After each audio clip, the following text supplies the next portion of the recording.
No one had survived the trial night with her, until the human walked out smiling. The fortress of DEATHWORLD stood against the crimson sky like a monument to ancient wars and forgotten victories. Commander Zarathix of the Crovaxi Empire had seen 17 seasons of conquest, and not once had she met a warrior who could match her in single combat. Her reputation preceded her across 7 star systems. Warriors spoke her name in hushed tones around campfires and in the halls of military academies. She was death given form and purpose. The trial night was a tradition as old as the Crovaxi themselves. Any warrior who wished to prove themselves worthy of joining her elite guard had to survive one night in the combat arena with her. Rules were simple: no weapons that could kill permanently, no outside interference, and most importantly, no surrender. In the 3 years since she had taken command, not a single warrior had lasted more than 2 hours. Most fell within the first 30 minutes. Some begged for mercy. Others simply collapsed from exhaustion. A few had to be carried out on medical stretchers, but none had ever walked out under their own power, with their pride intact. That was until the human arrived. His name was Danny Cooper, and he came from a small colony world called Earth that had only recently been welcomed into the Galactic Federation. The humans were a curiosity, a species that had somehow survived and thrived on a death world where nearly everything seemed designed to kill them. Their planet had weather patterns that could level cities, predators that hunted in packs, diseases that evolved faster than most species could comprehend. And yet they had not only survived, but had reached for the stars with a determination that bordered on insanity. Danny was not an imposing figure by Crovaxi standards. He stood barely 6 feet tall, which made him almost a foot shorter than Zarathix. His build was lean rather than bulky. His skin was a light brown that seemed fragile, compared to the thick scales of her people, but his eyes held something that made her pause. There was no fear in them, no hesitation, just a calm confidence that seemed almost out of place. The other candidates had gathered in the viewing gallery above the arena. There were 12 of them in total. 7 Crovaxi warriors who had trained their entire lives for this moment. 3 Velkari mercenaries known for their speed and cunning. 1 Thernax berserker, whose species was famous for their pain tolerance, and the human. The Crovaxi candidates looked at Danny with barely concealed contempt. One of them, a scarred veteran named Krelax, made a joke about how the human would probably cry for his mother within the first 5 minutes. The others laughed. Even the Velkari seemed amused. Only the Thernax remained silent, his small eyes studying Danny with what might have been respect or perhaps just curiosity. Danny smiled at the joke, not a nervous smile or a forced one, just a genuine expression of amusement that seemed to confuse the others. Zarathix watched this exchange from her position in the arena below. She had long ago learned to read body language across dozens of species. It was a necessary skill for someone in her position. What she saw in the human intrigued her. There was no bravado in his posture, no attempt to prove himself through words or displays of strength. He simply stood there relaxed and ready, like a predator that knew its own capabilities and saw no need to advertise them. The first candidate was called down. Krelax descended into the arena with the confidence of someone who had never known defeat. He was a formidable warrior. His training scores were among the highest in his class. His combat record spoke of numerous victories. Against difficult opponents, he lasted 17 minutes. Zarathix moved through the arena like water flowing around rocks. Every attack Krelax launched was either dodged or redirected. Every opening he thought he saw was actually a trap. She used his strength against him. His aggression became his weakness when he finally collapsed to his knees, exhausted and defeated. She placed a hand on his shoulder in acknowledgement of his effort. He had fought well, but well was not enough. The next 3 candidates fared no better. The Velkari were fast, but Zarathix was faster. The Thernax could endure tremendous punishment, but eventually even his legendary tolerance had limits. One by one they fell, some with honor, some with frustration, all with the bitter taste of defeat. By the time Danny's turn came, the viewing gallery had grown quiet. The earlier jokes and laughter had faded. Even Krelax, who had regained enough strength to watch nursing bruised ribs and a wounded ego, seemed subdued. Danny walked down the steps into the arena with the same unhurried pace he had maintained all day. He wore the standard combat suit provided to all candidates, a flexible armor that would protect against serious injury, but still allow full range of motion. He carried no weapons, neither did Zarathix. This was to be a test of pure skill as he entered the combat circle. Danny looked around the arena with interest. The floor was packed sand mixed with a mineral compound that provided good traction.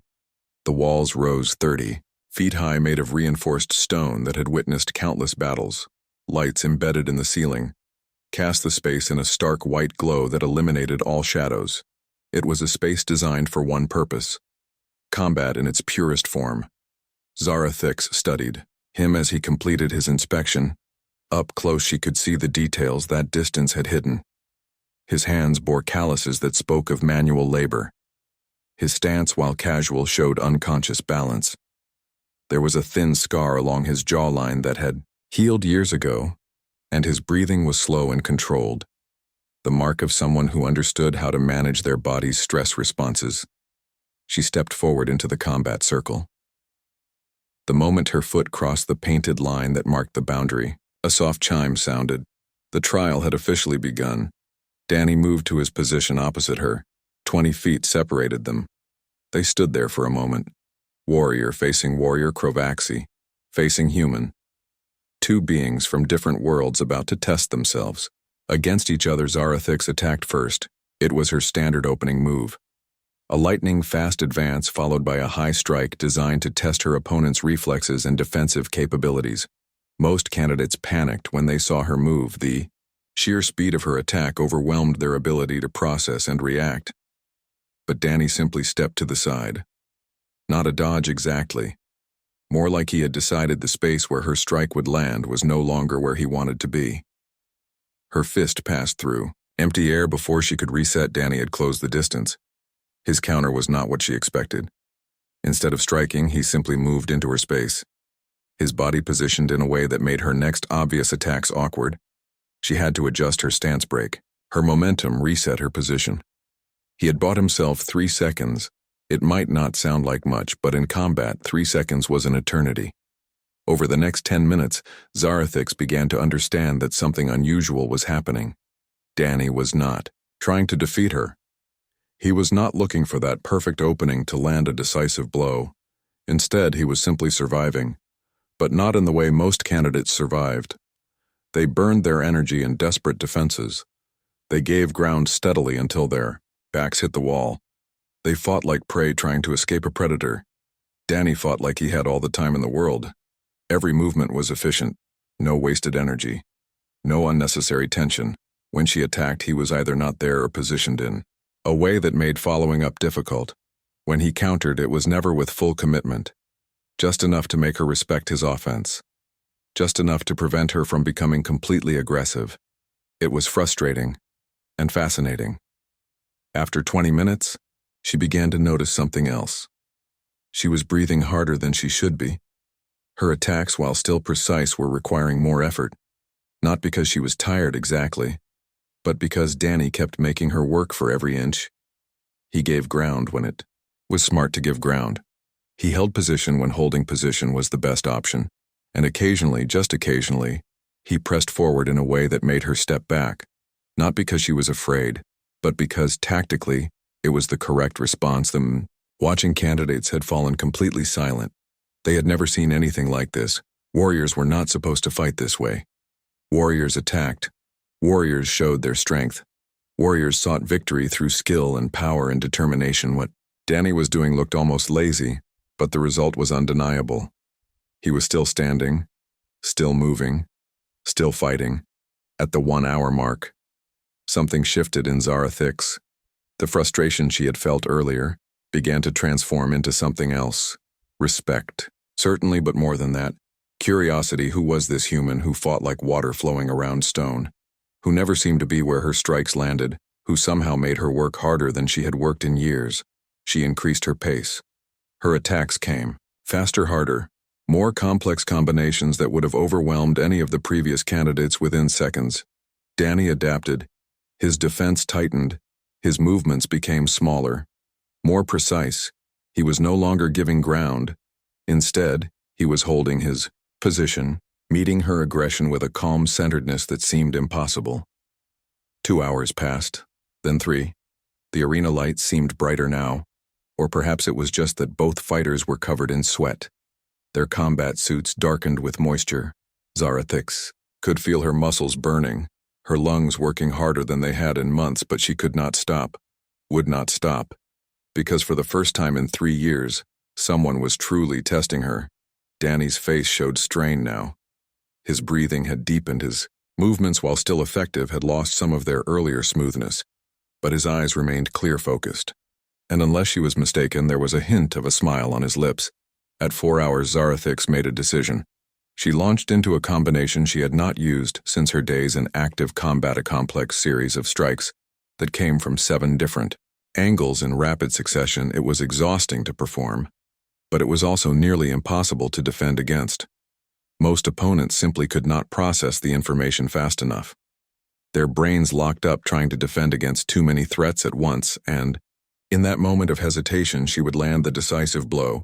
Danny did something unexpected. Instead of trying to defend against all 7 strikes, he simply accepted that 2 of them were going to land. He positioned himself so that the 2 that connected hit non-critical areas. His shoulder, his thigh, places that would hurt, but would not impair his ability to continue. And in the moment when her commitment to the full combination left her slightly off balance, he struck. It was not a powerful blow. He did not have the energy for power, but it was perfectly placed. His palm struck her center mass just hard enough to push her back 2 steps. In the entire 3 years of running the trial night, no candidate had ever made her step back.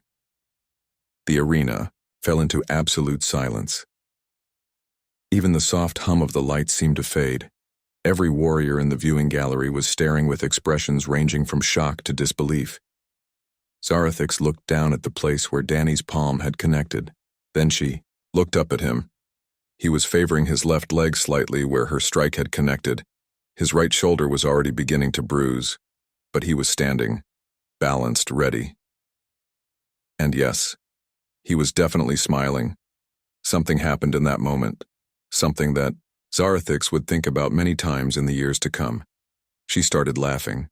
Not a mocking laugh, not a cruel sound meant to diminish his achievement, but genuine laughter born from joy and surprise, and the sheer absurdity of what had just happened. This human, this small creature from a death world that most Crovaxi had never heard of until recently, had done what 17 seasons of the Empire's best warriors had failed to do. He had made her work for it. He had survived, and more than that, he had thrived. Laughter started as a chuckle but grew until it echoed off the arena walls. Danny's smile widened into a grin, and then he started laughing too. The 2 of them stood there in the combat circle, exhausted, bruised, covered in sweat, laughing like old friends who had just shared an excellent joke in the viewing gallery. Krelax turned to one of his fellow Crovaxi. His expression was one of complete confusion. He had trained his entire life for combat. He understood tactics and strategy and the application of force, but this made no sense. The other Crovaxi could only shake his head. He had no answers. The trial night officially ended at the 5-hour mark. By tradition, once 5 hours had passed without a clear victor, the trial was considered complete. Both warriors would bow to each other, acknowledge the effort given, and part ways with honor intact. But when the chime sounded to mark the end, Danny did not bow. Instead, he straightened his back, despite the obvious pain, looked Zarathix directly in the eyes, and extended his hand. It was a human gesture.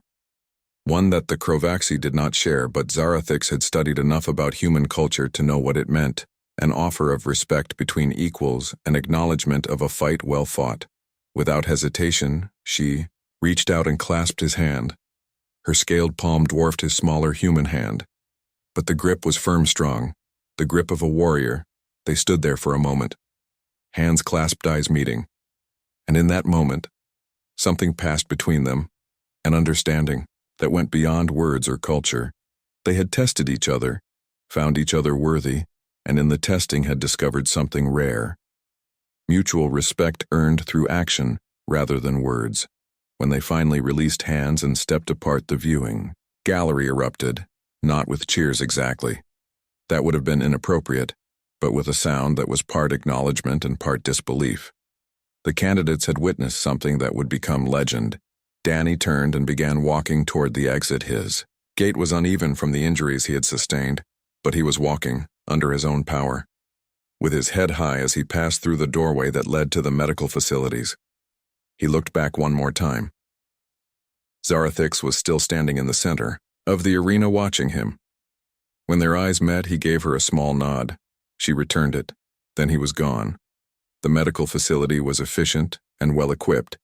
A Crovaxi doctor examined Danny's injuries with professional thoroughness. The bruises would heal in a few days. The muscle strains would take a week. Nothing was broken or permanently damaged. As the doctor worked, Danny sat quietly on the examination table, his mind replaying moments from the trial, the times when he had almost fallen, the moments when only instinct and training had saved him, the gradually building realization that he might actually survive the full 5 hours. He had not come to Valdris Prime expecting to win. Humans understood that some battles were not about victory. They were about proving yourself, about showing that you belonged, about earning respect through action.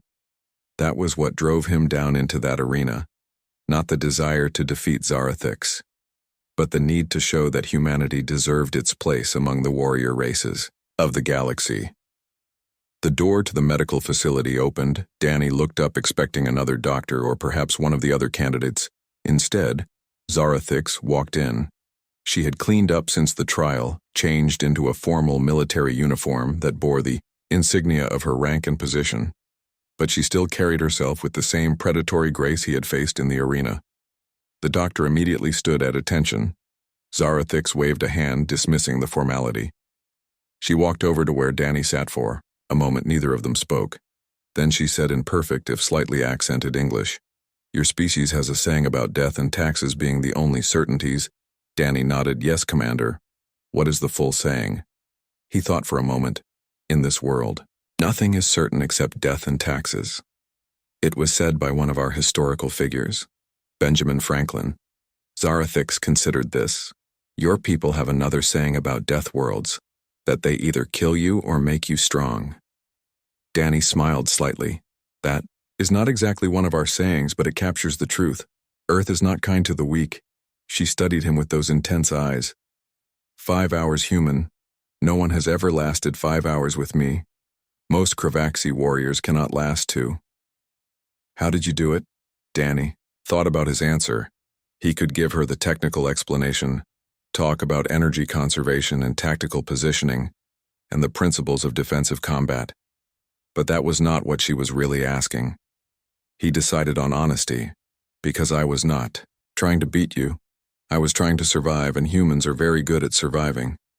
Zarathix tilted her head slightly, a gesture that in Crovaxi body language indicated consideration of new information. "Explain." Danny shifted his position, wincing slightly, as the movement pulled at his bruised shoulder. "On Earth, everything is a threat. The weather can kill you. The animals can kill you. The plants can kill you. Even the air carries things that want to kill you. So we learned early in our evolution that sometimes the best strategy is not to fight, it is to endure, to outlast, to survive until the threat passes or until an opportunity appears." He paused, making sure she was following. "When I stepped into that arena with you, I knew I could not match your strength, knew I could not match your speed or your training, but I also knew that if I could just keep surviving, keep moving, keep making you work for every strike, then eventually we would reach the time limit. And that would be enough." Zarathix was quiet for a long moment. Then she said something that surprised him. "You are wrong about one thing." Danny raised an eyebrow.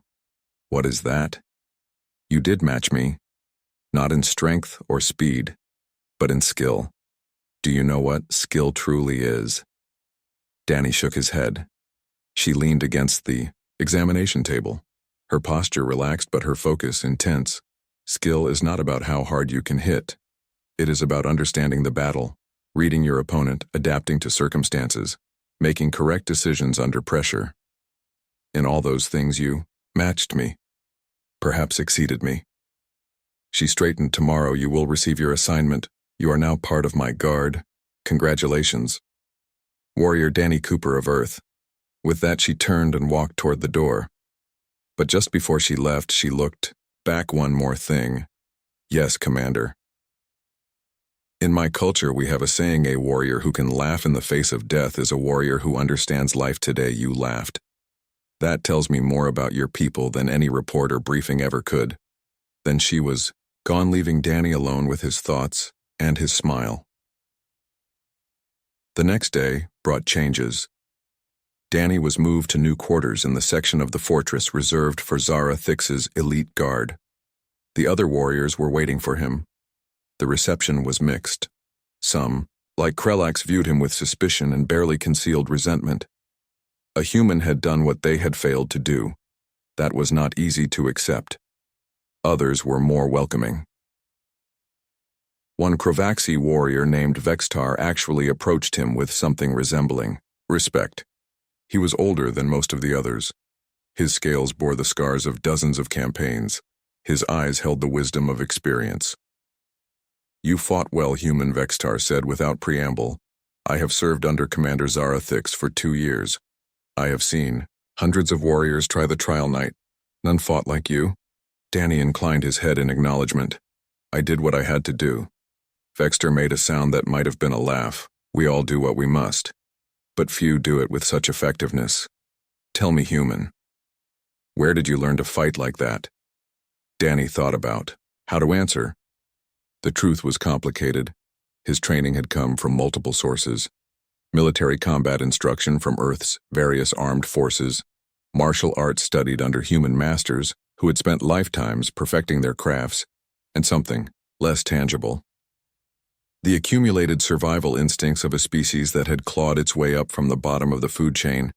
I learned from many teachers, he finally said, but my best teacher was experience surviving situations that should have killed.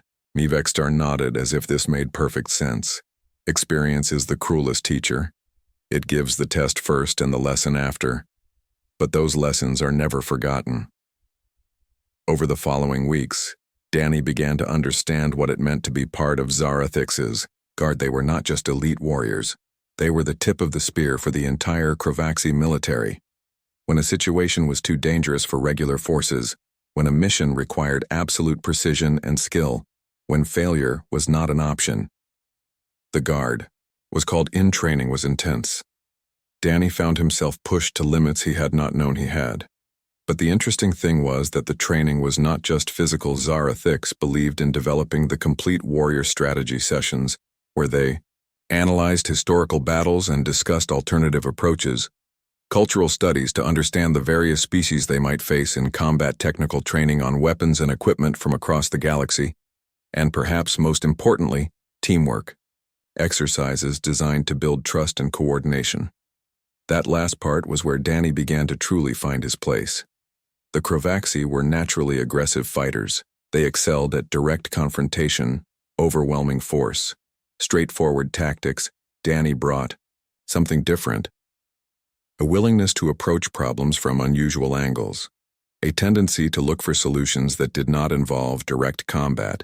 An instinct for finding and exploiting weaknesses.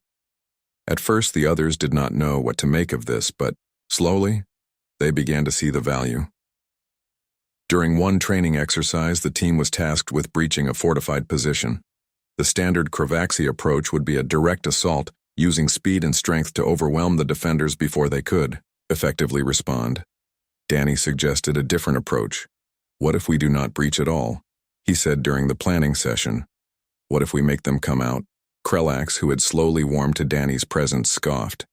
The objective is to breach the position, not to wait outside. Danny smiled. The objective is to neutralize the defenders and secure the position. Breaching is just one method.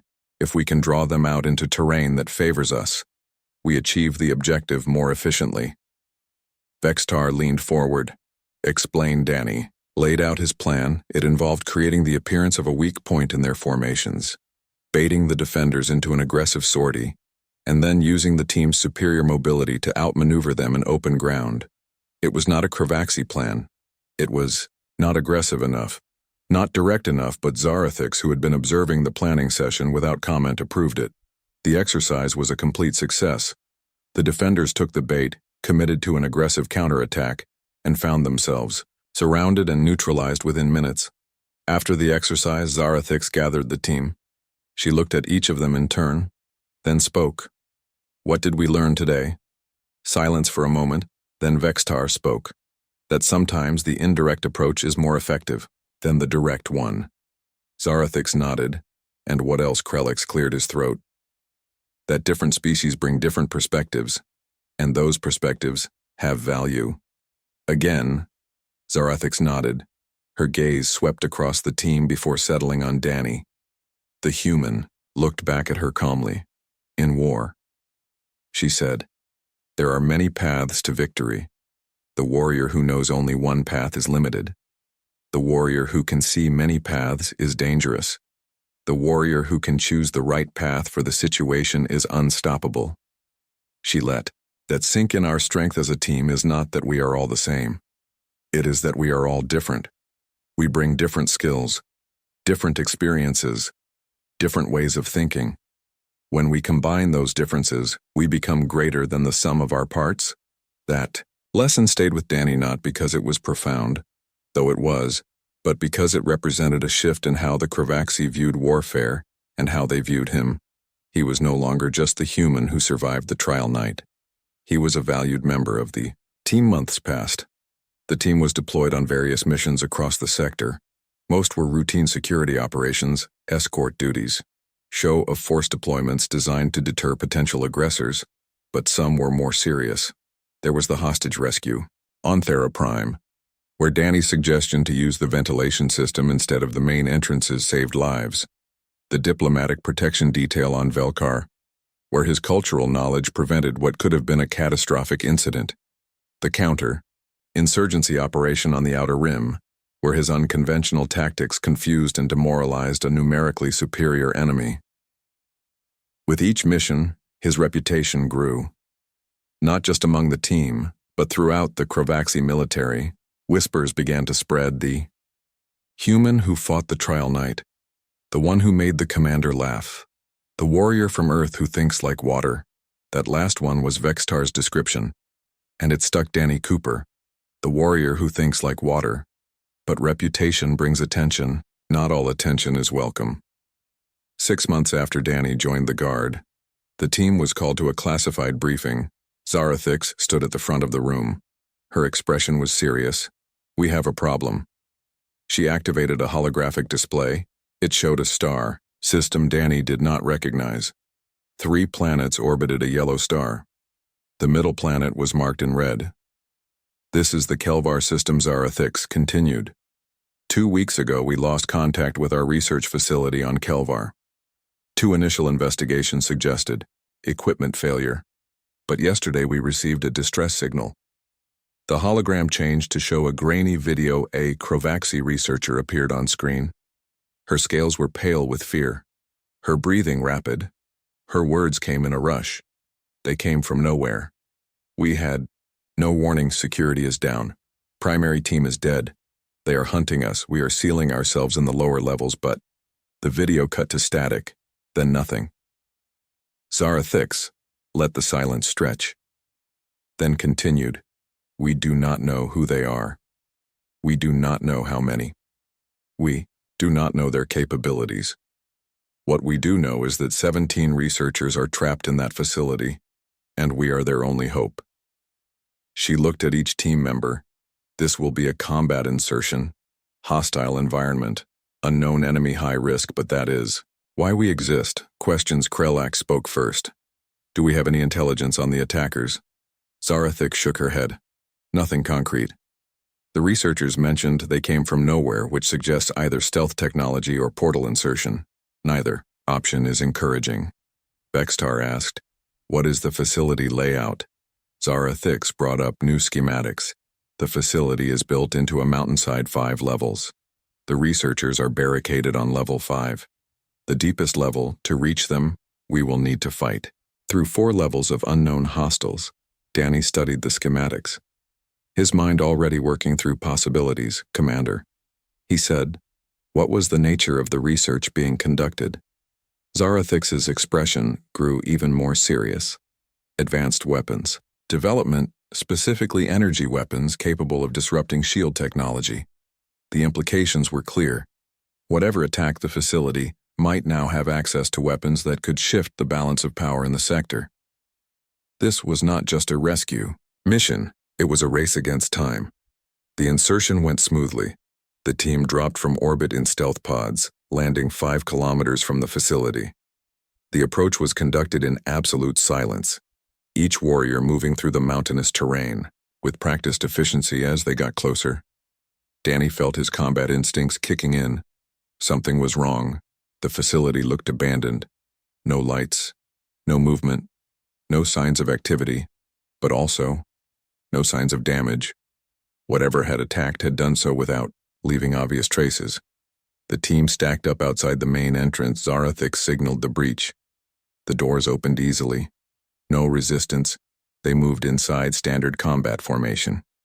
Danny took his position in the middle of the formation. His role was not frontline assault. The Crovaxi were better suited for that. His role was observation and tactical coordination, watching for threats the others might miss, looking for patterns and weaknesses, providing real-time analysis. Level 1 was clear. They moved, through carefully checking every room, every corridor. Nothing. Level 2 was the same, empty, silent. Like everyone had simply vanished. It was on Level 3 that they found the first body, a security officer, Crovaxi. His scales were burned in a pattern Danny did not recognize. No blast marks on the walls.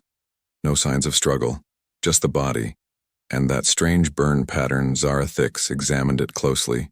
Energy weapon, she said quietly. High intensity, short duration, professional work. They continued deeper. More bodies, all showing the same burn pattern, all killed with brutal efficiency. Whoever these attackers were, they knew what they were doing. Level 4 was where they encountered the enemy. The team was moving through a junction when Danny's instincts screamed. He dropped. Flat, a beam of energy passed through the space where his head had been. It struck the wall behind him and dissipated without leaving a mark. Contact. Zarathix's voice was calm. Defensive positions. The team scattered, taking cover behind structural supports and equipment. Danny rolled behind a reinforced door frame and risked a quick look. The attackers were humanoid, but not human. Their skin was a pale gray, their eyes large and multifaceted. They wore form-fitting armor that seemed to absorb light rather than reflect it, and they moved with a fluid grace that suggested extensive training. There were 5 of them visible, but Danny's instinct said there were more hiding, waiting. These were ambush predators. The energy weapons they carried fired silently. No sound, no flash, just directed beams of energy that would kill on contact. Standard combat tactics would get the team killed. Danny keyed his communication. Commander pattern suggests ambush specialists. Recommend we do not engage directly. Zarathix's response was immediate suggestions. Danny's mind raced. The attackers had the advantage of position. They knew the facility. They had superior weapons, but they also had a weakness. They expected the Crovaxi to fight like Crovaxi, aggressive, direct, overwhelming force. What if we give them a target they cannot resist? Danny said, draw them out, then hit them from an unexpected angle. Zarathix understood. Immediately Vextar, you and Krellax create a distraction. Draw their fire. Everyone else follow.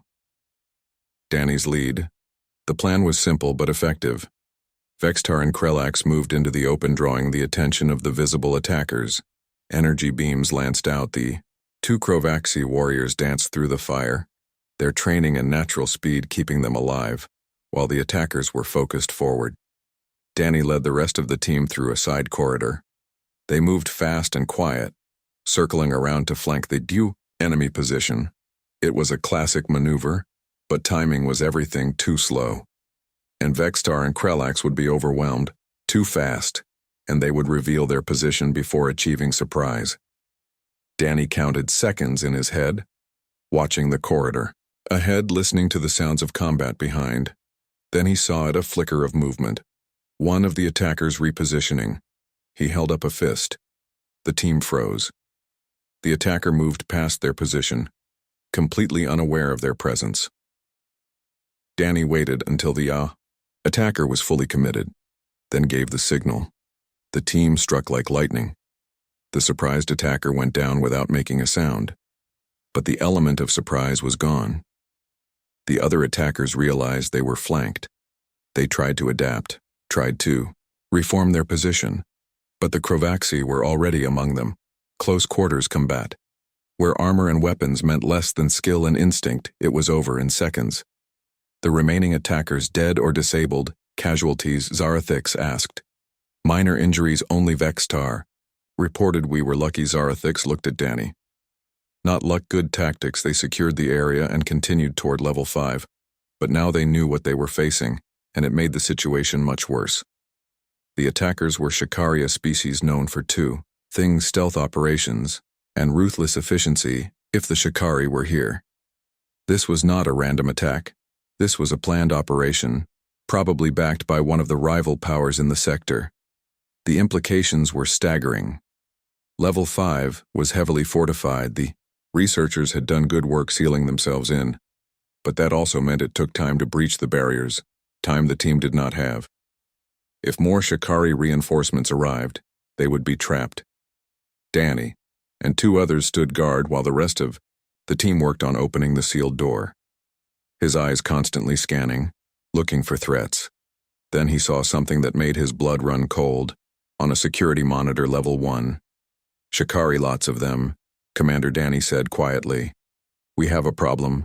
Zarathix looked at the monitor. Her expression did not change, but Danny could see the calculation happening behind her eyes. How many? At least 30. Maybe more. Can we hold? Danny considered the question. Honestly, not for long. These barriers will slow them, but not stop them.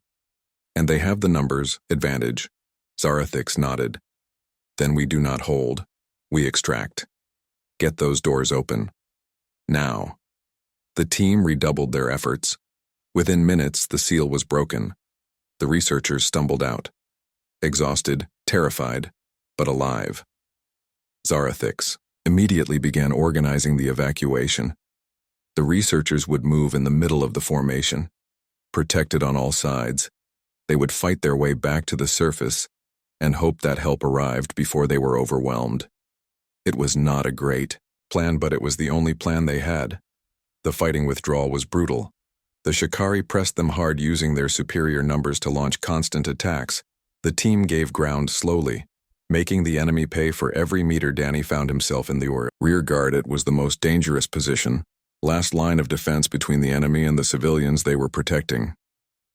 A Shikari broke through the covering fire, moving faster than Danny expected.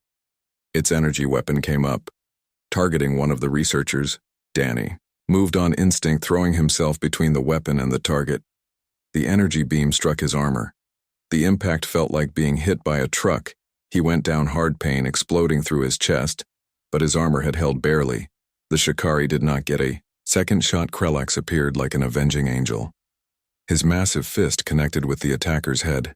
The Shikari dropped. Krelax hauled Danny to his feet. Can you move? Danny nodded. Though every breath felt like fire. Go. They kept moving up through the levels, the Shikari following too close. By the time they reached level 2, Danny knew they were not going to make it. The enemy was too numerous, too persistent. The team was exhausted, running on fumes and determination. They needed a miracle, or a really good distraction. Danny looked at the facility schematics in his helmet display. An idea formed, dangerous, probably insane, but it might work, Commander. He gasped into his communicator. The research facility. What powers? It. Zarathix responded while firing at pursuing enemy's fusion reactor level 3. Why, if we overload the reactor, set it to cascade failure, we could bring down half the mountain berry. The Shikari buy us time to escape. There was a pause. Then you would need to stay behind to set it up. The reactor has manual safeties, cannot be triggered remotely. Danny had already figured that out. I know. Another pause. Longer. This